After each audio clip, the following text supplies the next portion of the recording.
இன்றைக்கி மீன் குழம்பு மண் சட்டியில் செய்ய போகிறோம். எங்கள் மாமியார் எனக்கு சொல்லி கொடுத்தது, அதுதான் நான் இங்கே வீடியோ போட போகிறேன். வாங்க எப்படி சேர்த்து பார்த்துடலாம். சட்டி காஞ்சிரட்டும்.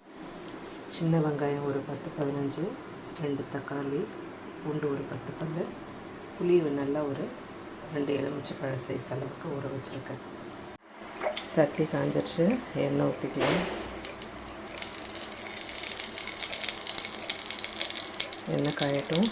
தாளிப்பவுடம் போட்டு மீன் குழம்பு செய்யும்போது நல்லா வாசனையாக இருக்கும். எண்ணெய் காய்ஞ்சிருச்சு, தாளிப்பவுடம் போட்டுக்கலாம்.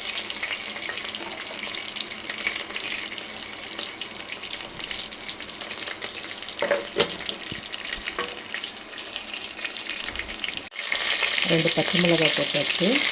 இதில் இப்போ வெங்காயமும் பூண்டும் சேர்த்துக்கலாம்.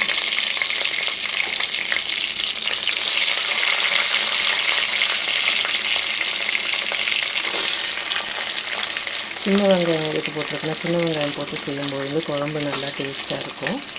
அதுக்காக வேண்டியதான். இதை கொஞ்சம் நல்லா வதக்கிக்கலாம். உப்பு சேர்த்துக்கலாம். உப்பு போட்டோம்னா வெங்காயம் சீக்கிரம் வதங்கும். அதனால் ஒரு 2 ஸ்பூன் உப்பு சேர்த்துக்கலாம்.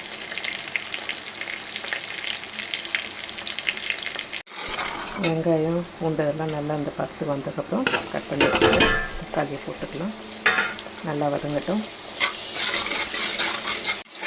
இஞ்சி பூண்டு பேஸ்ட்டு சேர்த்தாச்சு. அதை சேர்த்துட்டு நல்லா வதக்கிக்கலாம்.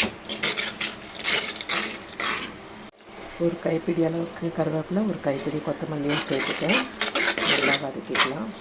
இதுலேயே குழம்பு மிளகாத்தூளும் போட்டு ஒரு 5 நிமிஷம் நல்லா வதக்கிக்கலாம். புளி கரைசல்லையும் போட்டு செய்வாங்க. ஸோ இதை நான் எங்கள் மாமியார் எனக்கு சொல்லி கொடுத்த மெத்தடில் நான் செய்கிறேன். நீங்களும் ட்ரை பண்ணி பாருங்கள். பச்சை மிளகாவும் போட்டிருக்கிறதுனால நம்ம இதுக்கேற்ற மாதிரி சேர்த்துக்கலாம். சேர்த்துட்டு நல்லா கலரிக்கலாம்.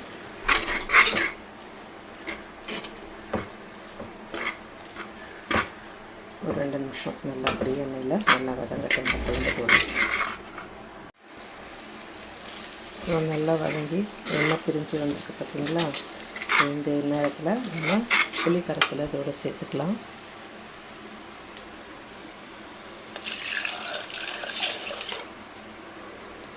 நல்லா குழம்பு நல்லா கொதிக்கணுங்க.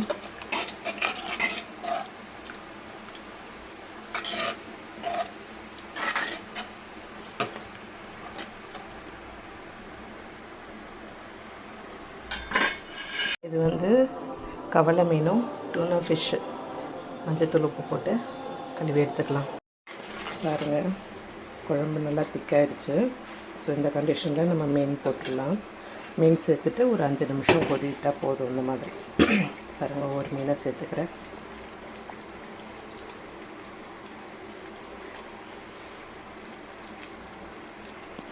போட்டு கொதிக்க வச்சிட்டோம்னா மீன் குழம்பு ரெடி.